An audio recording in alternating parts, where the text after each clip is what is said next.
Hello दोस्तों, स्वागत है आप सभी का हमारे यूट्यूब चैनल में। आज हम लेकर आए हैं बीए फर्स्ट सेमेस्टर हिंदी साहित्य फर्स्ट पेपर का एक बहुत ही महत्वपूर्ण टॉपिक रीतिकाल। जैसा कि हम जानते हैं कि इस पेपर में हिंदी साहित्य का इतिहास हमको पढ़ना है और वो हमें पढ़ना था आदिकाल से रीतिकाल तक। तो ये टॉपिक है हमारा रीतिकाल और ये 9वां पार्ट है और इसे ही हम अंतिम पार्ट कहते हैं क्योंकि ये हमारे इस पेपर का लास्ट चैप्टर है। अब हम देखते हैं कि इस टॉपिक के अंतर्गत कौन कौन से महत्वपूर्ण प्रश्न आपके एग्जाम में पूछे जाते हैं, पहले उसकी चर्चा कर लेते हैं। महत्वपूर्ण प्रश्न। पहला प्रश्न है, रीतिकाल की ऐतिहासिक पृष्ठभूमि, काल सीमा और नामकरण का वर्णन कीजिए। रीतिकाल की ऐतिहासिक पृष्ठभूमि, काल सीमा और नामकरण का वर्णन कीजिए। दूसरा प्रश्न है, रीतिकाल की प्रमुख धाराओं का वर्णन कीजिए। तीसरा प्रश्न है, रीतिकाल की प्रमुख प्रवृत्तियां लिखिए। चौथा प्रश्न है, रीतिकाल के रचनाकार एवं रचनाएं लिखिए। और पांचवा प्रश्न है, बिहारी रीतिकाल के प्रतिनिधि कवि हैं, सोदाहरण विश्लेषण कीजिए। ये सबसे महत्वपूर्ण प्रश्न है जो हर बार एग्जाम में पूछा जाता है। तो इन 5 प्रश्नों के उत्तर हमें इस टॉपिक के अंतर्गत देना है, जिसे हम बहुत ही कंसंट्रेट होकर सुनेंगे और समझेंगे। पहले हम समझते हैं रीतिकाल क्या है। जैसा कि हम जानते हैं कि हिंदी साहित्य के इतिहास को 4 भागों में बांटा गया है। पहला हमने पढ़ा था आदिकाल, दूसरा पढ़ा था भक्तिकाल और ये तीसरा है रीतिकाल। शुरुआत में जैसे जो आदिकाल पढ़ा था तो आदिकाल को वीरगाथा काल भी कहते हैं हम। इसी प्रकार रीतिकाल का भी अलग अलग नाम दिया गया है। तो हिंदी साहित्य के इतिहास का जो समय विभाजन है और उसका जो नामकरण है, ये भी उसकी किसी न किसी विशेषता को देखकर दिया गया है। तो पहले हम समझते हैं रीतिकाल के विषय में। रीतिकाल अर्थात ऐसा समय जिसमें कि जो रचनाएं हैं और कुछ रीति विशेष को लेकर लिखे गए हैं, इसीलिए उसे रीतिकाल कहते हैं। हिंदी साहित्य का जो उत्तर मध्यकाल है, पूर्व मध्यकाल को तो हम लोग भक्तिकाल कहते हैं, जो उत्तर मध्यकाल है अर्थात 1643 से 1743 ईस्वी तक का समय, जिसमें सामान्य रूप से श्रृंगार परक ग्रंथों की रचना हुई थी, उसे आचार्य रामचंद्र शुक्ल ने रीतिकाल कहा है। 1643 से 1743 ईस्वी तक के समय में जो रचनाएं हुई थी उसमें श्रृंगार परक लक्षण की ज़्यादा महत्ता देखने को मिलती है, तो उसे आचार्य रामचंद्र शुक्ल ने रीतिकाल कहा है और पंडित विश्वनाथ प्रसाद ने श्रृंगार काल की संज्ञा दी है। हालांकि दोनों अपने अपने जगह पे सही हैं। जब विश्वनाथ प्रसाद ने श्रृंगार काल की रचना दी तो रामचंद्र शुक्ल को कोई आपत्ति नहीं हुई। उन्होंने कहा कि ये भी सही है और हमारा रीतिकाल भी सही है।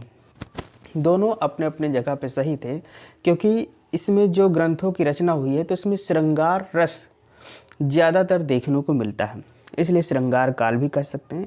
लेकिन ये पॉइंट हमें याद रखना है कि रीतिकाल आचार्य रामचंद्र शुक्ल ने कहा है और श्रृंगार काल विश्वनाथ प्रसाद ने कहा है। अब हम देखते हैं कि रीतिकाल की प्रमुख धाराएं कौन कौन सी हैं। तो रीतिकाल की 3 धाराएं हैं। एक रीतिबद्ध है, इसके बाद हमें एक रीति सिद्ध पढ़ना है और फिर एक रीति मुक्त पढ़ना है। पहले हम समझते हैं रीतिबद्ध। रीतिबद्ध का मतलब जो रीतियों से बंधा हुआ हो, जैसे नियमबद्ध जो नियमों से बंधा होता है, कलाबद्ध जो कलाओं से बंधा होता है। उसी प्रकार रीतिबद्ध का मतलब है जो रीतियों से बंधा हुआ हो, अर्थात जिन कवियों ने काव्यगत नियम के आधार पर रचना की, उसे रीतिबद्ध कहते हैं। इसमें श्रृंगारिकता, नायिका भेद, अलंकार प्रियता इस युग की प्रमुख विशेषताएं हैं। प्रायः सब कवियों ने ब्रिज भाषा को अपनाया है। स्वतंत्र कविता कम लिखी गई, क्योंकि इसमें कवि स्वतंत्र नहीं थे। अपनी जो भी रचनाएं उन्होंने की है, कुछ रीतियों को उसमें ज़रूर लागू किया है। ऐसा लगता है कि उन रीतियों से ये बंधे हुए थे। उसमें जैसे श्रृंगारिकता को दिखाना, नायिका भेद, अलंकार प्रियता, तो ये सब ऐसी विशेषताएं हैं जिसे उन्होंने दिखाया ही, तो इसे कहते हैं रीतिबद्ध। जैसे कुछ नियम किसी पर थोप दिए जाएं और नियमों से बंधा हुआ हो, उससे हटकर काम न कर सके, तो उसे कहेंगे नियमबद्ध। इस युग के जो प्रमुख कवि हैं वो हैं केशवदास, चिंतामणि त्रिपाठी, कुलपति मिश्र देव, भिखारी दास, पद्माकर और मतीराम। ये इस रीतकाल की धारा के प्रमुख कवि हैं। रामचंद्र शुक्ल ने हिंदी में रीति ग्रंथों का आरंभ चिंतामणि त्रिपाठी से माना है। रामचंद्र शुक्ल ने हिंदी में जो रीति ग्रंथों का आरंभ माना है तो चिंतामणि त्रिपाठी से माना जाता है 1643 ईस्वी से। वैसे हम जानते भी हैं कि रीतिकाल का आरंभ ही 1643 से 1743 अर्थात 100 वर्ष का जो समय है वो रीतिकाल माना जाता है। दूसरा है रीति सिद्ध। ये दूसरी धारा है रीतिकाल का। रीति से युक्त तो थे, इस समय के जो कवि थे रीति से युक्त तो थे परंतु स्वतंत्र काव्य रचनाएं करते थे, तो इनको हम रीति सिद्ध कहलाते हैं। अर्थात जो नियमों से चले लेकिन वो दबाव में काम न करें। नियमों से तो चल रहा है लेकिन उस पर किसी का दबाव नहीं है तो उसे हम कहेंगे नियम सिद्ध। उसी प्रकार रीति से तो काम करते हैं लेकिन उन पे किसी प्रकार का दबाव नहीं है तो उसे हम रीति सिद्ध कहते हैं। रीति सिद्ध काव्य रीति के भार से दबकर बोझिल नहीं हुई। ये नायक नायिका, रस, छंद, अलंकार, गुण, दोष के लक्षण नहीं विवेचित करते। कवि बिहारी का ग्रंथ बिहारी सतसई, बिहारी का जो ग्रंथ है एक बिहारी सतसई इसी प्रकार का ग्रंथ है। तो कभी कभी प्रश्न भी पूछा जाता है कि बिहारी का जो ग्रंथ है बिहारी सतसई वो रीतिकाल के किस धारा का है, तो रीति सिद्ध धारा का है। रीति सिद्ध के जो मुख्य कवि हैं वो इस प्रकार हैं: बिहारी लाल, बेनी वाजपेयी, कृष्ण कवि, रसनिधि, नृप, सेनापति, ये सब रीति सिद्ध के मुख्य कवि हैं। अब हम देखते हैं रीति मुक्त। रीति मुक्त का मतलब है ये रीति बिल्कुल अपनाते ही नहीं है, रीतियों से बिल्कुल मुक्त हैं। रीति मुक्त काव्य वे हैं जिन्होंने न तो लक्षण ग्रंथों की रचना की और न ही लक्षण ग्रंथों की रीति से बंध कर अपनी रचनाएं की। इन्होंने अपने स्वच्छंद भाव से वैयक्तिक भावनाओं को व्यक्त किया है। इन पर ना तो शास्त्र का बंधन है, ना तो आश्रयदाताओं की रुचियों का दबाव है। काव्य इनके लिए साध्य न होकर साधन था।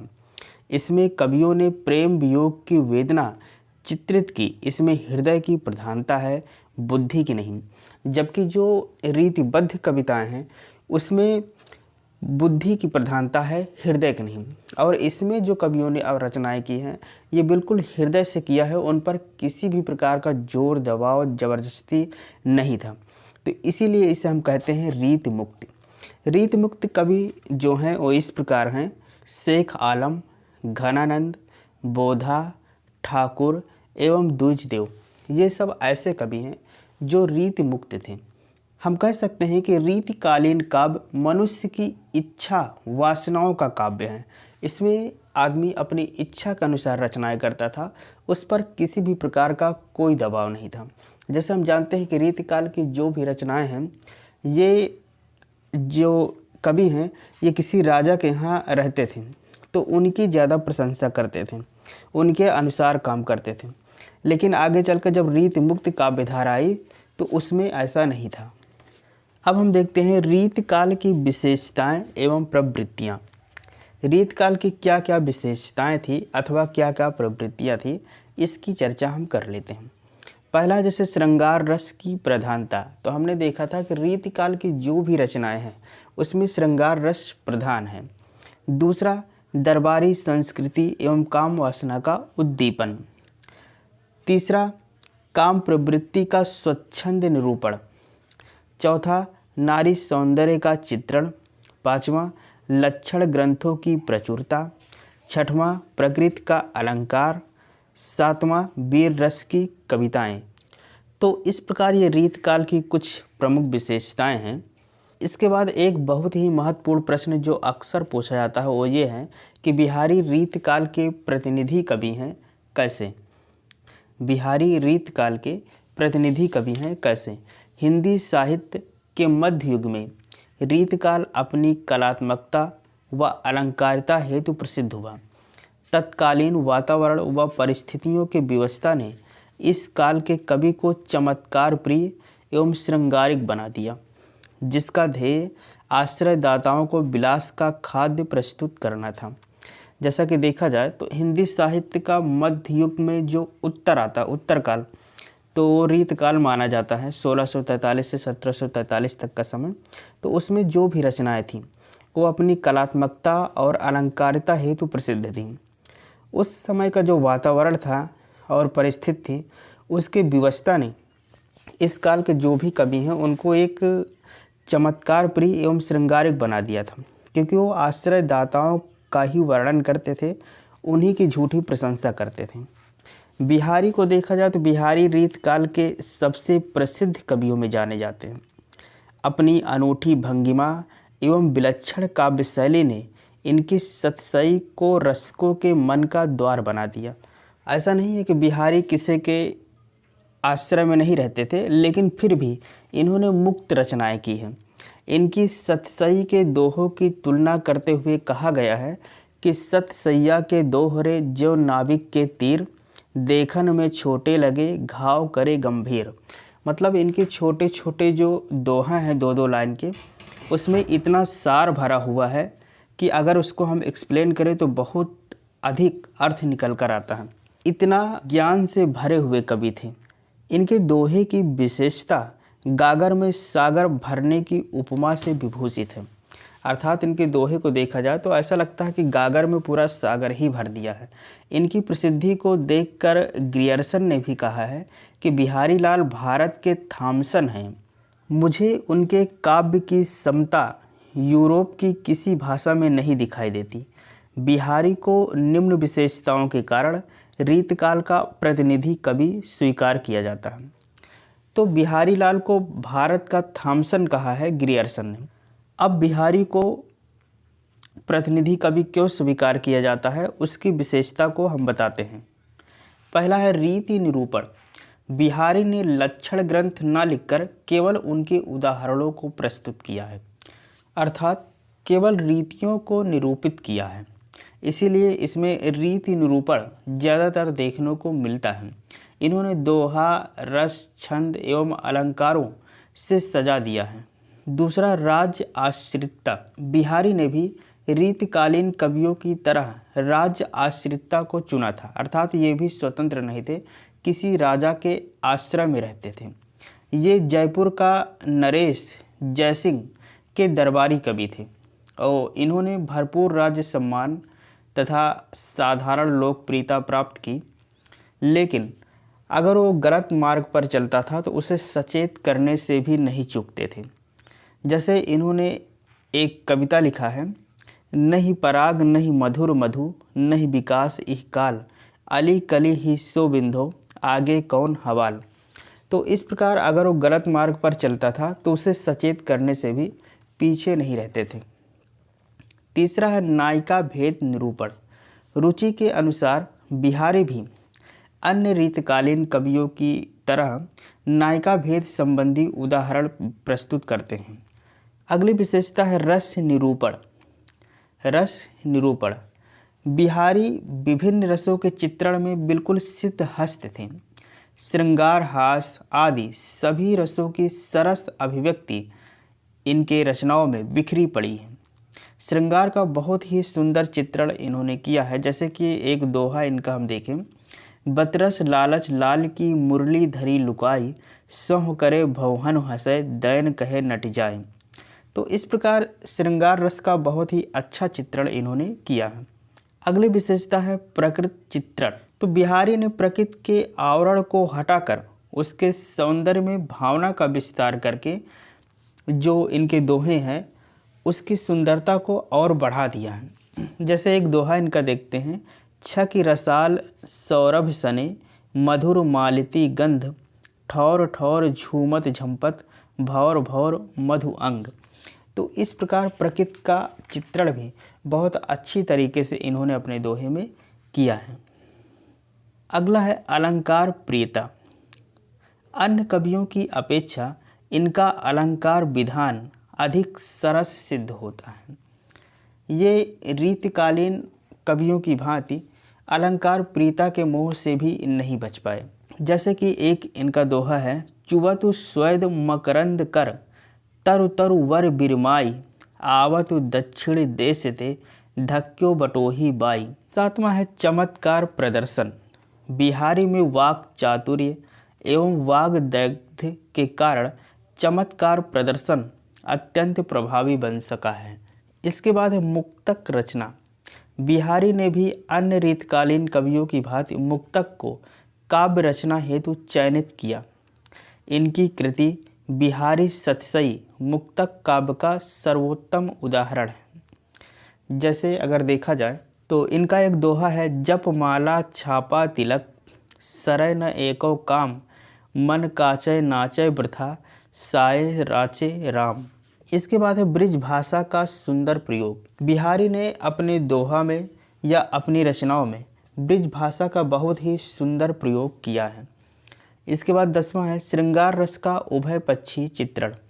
बिहारी द्वारा श्रृंगार के संयोग एवं वियोग दोनों ही पक्षों का सुंदर परिपाक वर्णन किया गया है। जैसे कहत नटत रीझत खिजत मिलत खिलत लजियात भरे भवन में करत है नैनन हु सो बात। और दूसरा, नेहु न नैनन को कछ उपजी बड़ी बलाई नीर भरे प्रतिदिन रहे तऊ न प्यास बुझाई। तो इस प्रकार देखा जाए तो श्रृंगार का बहुत ही अच्छा चित्रण इन्होंने किया है, संयोग और वियोग दोनों श्रृंगार का। अगला है खड ऋतु वर्णन।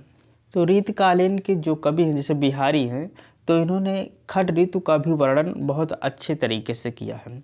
जो 6 ऋतुएं हैं उनका वर्णन, जैसे बैठ रही अति सघन वन पैठ सधन तन माही देख दोपहरी जेठ की छाहो चाहत छाह। तो इस तरीके से प्रकृति का चित्रण भी अच्छे से किया है और 6 ऋतुओं का वर्णन भी इन्होंने अपनी रचनाओं में बहुत अच्छे तरीके से किया है। इसके बाद अगला प्रश्न है जो काफ़ी महत्वपूर्ण प्रश्न माना जाता है और ये पिछली बार भी एग्जाम में पूछा गया था। प्रेम की पीर के कवि के रूप में घनानंद के काव्य वैशिष्ट पर प्रकाश डालिए। प्रेम की पीर के कवि के रूप में घनानंद के काव्य वैशिष्ट पर प्रकाश डालिए। इसी से मिलता जुलता प्रश्न एक हमने पढ़ा था 5वें पार्ट में, जिसमें ये बताया था जायसी का विरह वर्णन। सेम उसी प्रकार का ये भी टॉपिक है। तो हम ये देखते हैं कि जो घनानंद कवि हैं रीत मुक्त काव्यधारा के, तो उन्होंने अपनी रचनाओं में श्रृंगार का बहुत अच्छा वर्णन किया है और उनको प्रेम के पीर के कवि के रूप में माना जाता है। तो चलिए हम इनके काव्य वैशिष्ट पर प्रकाश डालते हैं। उत्तर जैसे इस प्रकार लिखा गया है, विरह को प्रेम की कसौटी माना गया है। विरह को प्रेम की कसौटी माना गया है। प्रेम के वियोग की अग्नि में जल कर ही प्रेम रूपी स्वर्ण कुंदन बनता है। घनानंद का संपूर्ण काव्य विरह वेदना से भरा हुआ है। डॉक्टर कृष्णचंद्र वर्मा भी कहते हैं कि घनानंद के प्रेम का प्राण ही वियोग है, वियोग ही उसमें चिर तत्व है। निरंतर विरह ही उनका जीवन था। निरंतर प्रिय का स्मरण और ध्यान ही उनकी अपनी दिनचर्या थी। रात दिन के अपने विरह से तड़पने वाले उद्गारों के संग्रह का नाम ही सुजान हित रखा। रात दिन अपने विरह से तड़पने वाले जो उद्गार थे, जो रचनाएं थे, उसका नाम उन्होंने सुजान हित रखा। विरह की इस अद्भुत व्यंजना की गंभीरता केवल 2-4 कवियों में ही दिखाई देती है। जैसे जायसी ने नागमती के रूप में विरह अनुभूति को स्वर दिया। ये भी प्रश्न वहाँ बहुत ही महत्वपूर्ण था, जायसी का विरह वर्णन। तो उन्होंने नागमती के उदाहरण को लेकर बहुत अच्छे से उसका वर्णन किया है। मीरा ने भी प्रेम की मदिरा पीकर संसार को प्रेम का उज्ज्वल स्वरूप का उपहार दिया था। घनानंद वियोग की मार्मिक अभिव्यंजना को अनुभूत करने वाले कवियों में प्रथम श्रेणी में आते हैं। अतः हम कह सकते हैं कि प्रेम की पीर की गहरी अभिव्यंजना जो घनानंद के काव्य में है, वैसा अन्यत्र दुर्लभ है। अर्थात प्रेम की पीर की जो गहरी अभिव्यंजना, गहरी अभिव्यक्ति घनानंद ने अपने काव्य में किया है, वैसा अन्यत्र कहीं दिखाई नहीं देता है। प्रेम की पीर के कवि और प्रेम के मार्ग के धीर के रूप में घनानंद संपूर्ण साहित्य में विख्यात हैं। शास्त्रीय दृष्टि से अध्ययन करें तो उसमें भी देखते हैं कि विरह के 4 भेद सामने आते हैं। पूर्व राग, मान, प्रवास, करुणा। घनानंद के वियोग में पत्थर को भी पिघला देने की शक्ति है। घनानंद की विरह अनुभूति की विशेषताएं निम्नवत हैं। जैसे पहला है आत्मदशा निवेदन, या मन की जू दशा, धन आनंद, जीव की जीवन जान ही जाने। तो इसमें ये दिया है कि जीव की जीवन जान ही जाने, अर्थात वही जान सकता है इसको। तो ये एक आत्मदशा निवेदन है। दूसरा है प्रेमिका के दर्शनों की प्रबल उत्कंठा। घनानंद के हृदय में एकमात्र कामना सुजान के रूप की दर्शन थी। उसके जलते प्राणों को जीवन का आधार सुजान का दर्शन ही दे सकता था। तो इसका इन्होंने बहुत अच्छा निरूपण अपने दोहे में किया है। जैसे कि हम देखते हैं, मोहन अनूप रूप सुंदर सुजान जुको, ताही चाही मन मोहि दशा महामोह की, अनोखी हिलग दैया बिछुरे तो मिलो चाहे, मिले हूँ में मारे जोर खरक बिछोह की। ये इनकी रचना है जिसमें प्रेमिका के दर्शन की एक प्रबल उत्कंठा को दिखाया गया है। तीसरा है वेदना का आधिक्य। घनानंद वियोग और प्रेम के एक पपीहा के रूप में माने जाते हैं। विरह की स्व अनुभूति व्यंजना के आधिक्य से उनका काव्य इतना प्रभावी बन गया है कि वेदना उनकी कविता का प्राण है। जैसे इसमें देखा जाए, रामचंद्र शुक्ल ने भी कहा है कि घनानंद ने तो बिहारी की भांति ताप को मान से नापा, न बाहरी उछल कूद ही दिखाई है, जो कुछ भी हलचल है वो उनके भीतर की है, क्योंकि ये बिल्कुल रीत मुक्त कवि थे। जैसे एक उदाहरण है, मीन भय जलहीन अधीन, कहा मौसम अकलान समाने, नीर स्नेही को लाए, कलंक निराश हो कायर त्यागन प्राणे। अगला है प्रेम की एक निष्ठता। प्रेम की एक निष्ठता।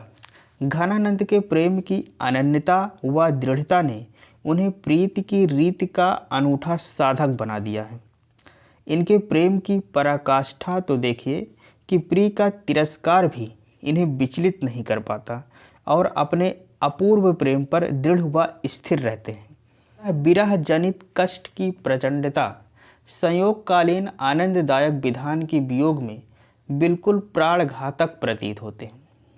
अगला है स्मरण से उत्पन्न वेदना। स्मरण से उत्पन्न वेदना, यह स्मृति ही तो है जो सतत प्रिय के प्रति प्रेरित करती है। क्योंकि किसी चीज़ को अगर हम बार बार स्मरण करते हैं तो वो वेदना बन जाती है और फिर वही प्रदर्शित होने लगता है। जैसे हम एक कविता इनका देखते हैं, ये इनका दोहा है, धनानंद प्यारे सुजान बिना सबही सुख साज समाज टरे, तब हार पहाड़ से लागत थे अब आनी के बीच पहाड़ परे। इसके बाद 7वां है प्रिय हित की कामना। प्रिय हित की कामना, प्रिय निष्ठुर है, स्मरण संदेश आदि उसे डिगा नहीं पाते। विरही बिल्कुल मरणासन अवस्था में उसकी एक झलक को तरस रहा है। जैसे इनकी एक रचना है, तुम नीके रहो चाड़ कहा पे आशीष हमारी ये, लीजिए जू नित नीके रहो हित मूरत जू मनसा दिन रात असीसत यह। अर्थात इसमें केवल प्रिय हित की ही कामना की गई है। खुद मरणासन अवस्था में है लेकिन फिर भी उसकी एक झलक को तरस रहा है। इसके बाद एक अगला प्रश्न है कि बिहारी को रीत सिद्ध क्यों कहा जाता है। जैसे रीत काल की धाराएं हैं, रीतिबद्ध, रीति सिद्ध और रीति मुक्त। तो बिहारी को हम लोग रीति सिद्ध क्यों कहते हैं? इसका उत्तर ये है कि वे आरंभ से ही कुशाग्र बुद्धि के थे। क्या थे? आरंभ से ही कुशाग्र बुद्धि के थे। इन्होंने विभिन्न शास्त्रों, ज्योतिष, धर्मशास्त्र, राजनीति, इन सब का अध्ययन किया था। संत महात्माओं का सत्संग और राजा महाराजाओं का सानिध्य प्राप्त करने में भी बिहारी सफल रहे। तो इससे सिद्ध होता है कि बिहारी में एक श्रेष्ठ नागरिक के संपूर्ण गुण विद्यमान थे। बिहारी का काव्य बहुज्ञता का प्रमाण है, अर्थात बहुत ज्ञानियों का एक प्रमाण है। ये संस्कृत, प्राकृत, उर्दू, हिंदी के उत्कृष्ट विद्वान थे। इनका व्यक्तित्व बहुत ही सरस और बहुमुखी था। विनोदशीलता, गंभीरता, कर्तव्य परायणता, आत्म अभिमान, समाज की दशा और दिशा पर सूक्ष्म पर्यवेक्षणी दृष्टि, पाखंडधारियों पर व्यंग करना उनका स्वभाव था। अपने शास्त्रीय ज्ञान को वे अत्यंत व्यावहारिकता के साथ प्रस्तुत करने में सिद्ध थे। तो इससे स्पष्ट है कि बिहारी एक रिद्ध सिद्ध कवि हैं। तो इस प्रकार आज के वीडियो में बस इतना ही। हिंदी साहित्य फर्स्ट पेपर का ये लास्ट वीडियो था और यहीं से पूरा पेपर समाप्त हो जाता है। अगर ये 9 के 9 पार्ट जो हमने अपलोड किए, 8 पार्ट अपलोड हो चुके हैं, ये 9वां पार्ट है। अगर पूरे 9 पार्ट को कंसंट्रेट होकर देख लेते हैं तो जो स्टूडेंट हिंदी साहित्य ले चुके हैं वो इसमें एक अच्छा प्रदर्शन कर सकते हैं। तो मिलेंगे अब नेक्स्ट वीडियो में, तब तक के लिए जय हिंद, नमस्कार।